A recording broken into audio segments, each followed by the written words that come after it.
A secret buried in the Highlands refuses to stay silent. When the truth threatens to split two clans apart, blood is no longer just a bond, it's a battle. The wind howls across the mist-covered moors as blood of my blood returns with a twist more dangerous than any sword raised in war.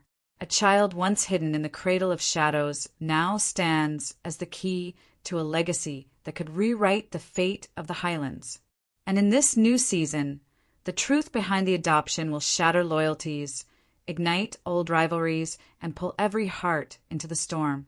It begins with a letter, sealed in wax, delivered with trembling hands. A message that Brian Fraser has dreaded for years. It holds the echo of a past he thought he'd buried. Eileen Mackenzie's confession lies within it, folded with fear and sealed with love. She writes not to ask for forgiveness, but to reveal the truth about the child they once protected in silence. The girl, Lorna, is no longer hidden, and her existence has finally been uncovered. Lorna's life, veiled beneath another family name, was meant to shield her from danger. But the walls of secrecy are crumbling. Her bloodline is not just a whisper anymore, it's a weapon, and someone has decided it's time to use it. The rumor spreads across the Highlands like wildfire. A child of Fraser blood, raised in the arms of another clan. To some, she is a cursed omen. To others, she's the bridge meant to unite enemies. But in the eyes of men who've let power steal their peace, she is nothing but a threat. Malcolm Grant, Eileen's husband, feels the first pangs of betrayal. He senses a lie beneath every stolen glance between his wife and the past she refuses to speak of. His jealousy simmers beneath a calm exterior, sculpted by years of silence. But when the whispers reach him, when he hears that a child of Fraser blood has been sheltered by his own kin, his heart is no longer content to simply ache. It burns. Meanwhile, the Mackenzies circle like wolves. Cullum, with his calculating mind, sees more than scandal. He sees an opportunity to shift the balance of power. For him, this adoption isn't just a mistake. It's a threat, a game board about to be overturned. And every player is one move away from ruin. As the season opens, the clans are on edge. The air is thick with suspicion. Friend looks upon friend with doubt. Every truth has a shadow, and every lie hides a dagger. The stakes aren't just personal, they're political. And the clans know one thing. When blood isn't protected, blood will be spilled. But in the heart of the storm, one man stands torn between duty and love. Brian Fraser, a father who never claimed his daughter publicly but loved her in silence. A warrior haunted by choices he made to save what he held most dear. Now, faced with truth clawing its way to light, he must decide. Will he step forward as Lorna's father and face the wrath of clans? Or stay silent and watch her become the pawn in a war he spent his life trying to avoid? The Highlands tremble. Every echo of the past grows louder.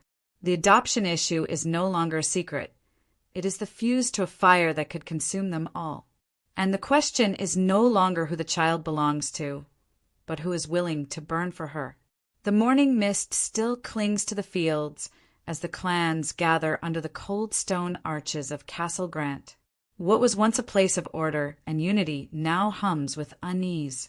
Leaders, lairds, and warriors assemble in the great hall, each of them bound by duty, history, and fear of what's to come. The truth of Lorna's lineage has shattered the quiet. Now, the question of her future threatens to shatter everything else. At the center of the hall stands Lorna, the child whose very existence has become a storm. No longer hidden behind distant hills, she now faces a crowd of eyes, curious, condemning, calculating. Her hands tremble, but her gaze is steady. She's just a girl, caught in a battle not of her making. Yet around her, men speak of her as though she is not flesh and blood, but a prize, a symbol, a spark. Malcolm Grant steps forward first, his voice cold enough to freeze fire. He speaks not as a husband or a father, but as a leader betrayed. This child, he declares, was placed in my clan's care without my consent. without the honor that binds clans together. His words slice through the silence like a blade. He doesn't speak Lorna's name, only her blood, only her crime of existence. Brian Fraser watches from across the room, every muscle tense, every memory alive. He remembers the night Lorna was born, the fear in Eileen's eyes, the vow they made, to protect her, to shield her from a world that would never forgive her blood. And now that world stands before him, hungry for answers, desperate for someone to blame. Colum Mackenzie rises next. His steps are slow, but his intentions are swift. He doesn't shout, he doesn't need to. His words are woven like nets, catching every heart that fears the unknown. An adoption such as this, he says, is not a trivial matter. It binds clans, alters destinies, and forges futures. If this child is truly of Fraser blood, then we are not looking at a scandal. We are witnessing a claim. His eyes narrow, and claims demand proof. Whispers ripple across the hall. Some call for ancient rites to test Lorna's blood, to dig through the past and force the truth into daylight, no matter the cost. Others demand that the child be sent away again, to spare the clans the shame of her origin. The hall grows louder, voices clashing like steel. Tradition against compassion, law against love. Then Eileen steps forward. Her voice is soft, but it carries like thunder through the chaos. She speaks not as a Mackenzie or a Grant, but as a mother. She is not a curse, Eileen says. She is a child. Her only sin is being born into a world that cannot decide if it wants justice or peace. Her gaze sweeps the room. If you must condemn someone, condemn me. I am the one who hid her. I am the one who lied. Malcolm's eyes flash with betrayal. The hurt etched into his face is deeper than any sword could carve. Why, he asks her. Why hide her from me? Why make me a father to a child that was never mine? Eileen trembles, but she does not hide. Because love, Malcolm, she whispers, is not always shared. And sometimes it destroys what it touches. Brian's heart twists as Eileen's words fall like tears. He knows the pain she carries, the choices she made, the love she buried beneath duty. And now the weight of all those years rests on them both. The hall falls into silence once again, thick with tension. Colum steps forward, his eyes hard. Enough of sorrow, he says. This matter is not of emotion, but of order. The child's place must be decided now. He turns to Brian. So tell us, Brian Fraser, do you claim her as your blood? All eyes turn to Brian. His breath catches. Time seems to hold still. Every path before him is paved with fire. If he speaks the truth, he risks the wrath of every clan. If he stays silent, he betrays the child he once swore to protect. The air is heavy. The stakes are higher than any war waged with weapons. One man, one choice, one truth that could either destroy or redeem the Highlands. And as the firelight dances across the stone walls, the answer beats like a drum deep inside him, waiting to be spoken. The fire crackles low in the hearth, casting shifting shadows across the council chamber. But nothing flickers now in the eyes of those gathered. They are fixed, cold, unyielding on Brian Fraser. Every heart in the room pounds with the same unspoken question. Will he claim her? Brian rises slowly. His voice is steady, but the sorrow within it is sharp enough to cut through silence. I will not deny her, he says. She is my daughter, my blood. The declaration hits the room like a strike of lightning. Gasps echo. Swords shift in polished scabbards. And in that moment, centuries of peace tremble on the edge of ruin. Eileen's eyes glisten with tears she has held back for too long. It's done. The truth is no longer a ghost, but a flame, a dangerous living thing. Malcolm's face, ashen, broken, turns not to Brian, but to Eileen. You chose him over me, he says, voice fractured. Even when you were mine. The room watches in painful stillness as the man who once stood invincible now falters beneath the weight of love's betrayal. Brian steps forward, his voice laced with guilt and defiance. I never meant to wound you, Malcolm, but I could not forsake my child for pride or peace. Malcolm's laugh is hollow. Peace, he spits. You speak of peace, yet you have carved war into the bones of every man here. Colum Mackenzie raises his hand, silencing the rising storm. The law is clear. The child is Fraser blood, but she was adopted under Grant roof. A breach of honor was done, and this council cannot ignore such a wound.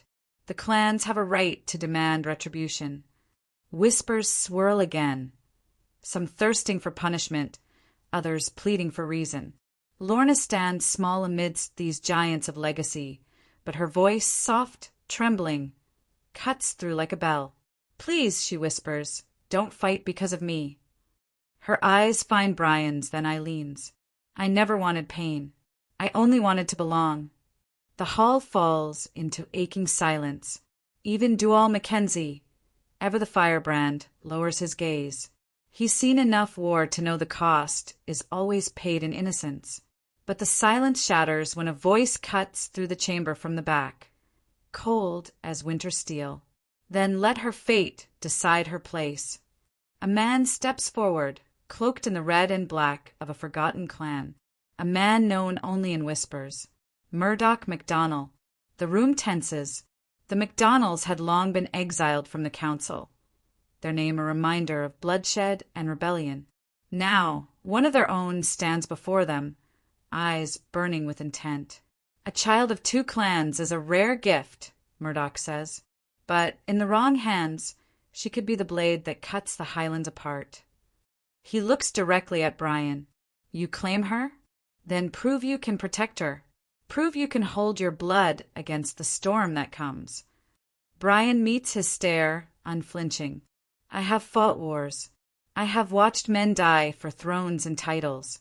But I would fight every battle again if it meant protecting her. She is more than blood. She is the future you are all too blind to see. Murdoch smiles, the kind that hides a blade behind it. Then let the clans decide. Not by counsel, but by choice. Let her speak. Let her declare where her heart lies. The proposal stuns the room. A child making a decision that could change the course of Highland history? Yet, even as the shock ripples, eyes turn toward Lorna. Waiting. She hesitates. She is young, but the air weighs heavy with expectation. For a moment, she looks lost, caught in a sea of faces older than time. Then, softly, she takes a step toward Brian. Her eyes lock onto his, searching for the truth beneath his pain. Will you stay, she asks him, no matter what happens? Brian kneels before her, a father stripped of pride and armor. Nothing in this world or the next, he says, will keep me from you again. You are my blood, my heart. A breath escapes her lips. She nods. The choice has been made, but the reactions are instant. Malcolm's rage boils over. Colum's schemes unravel. Clan loyalties fracture. And Murdoch? He smiles again, for the game has only just begun, as the truth unfolds. Both love and loyalty are tested in ways never seen before in the Fraser and Mackenzie clans. The quiet hills of Scotland are beginning to echo with whispers. Whispers of scandal, of betrayal, and of a legacy not rooted in blood but in choice.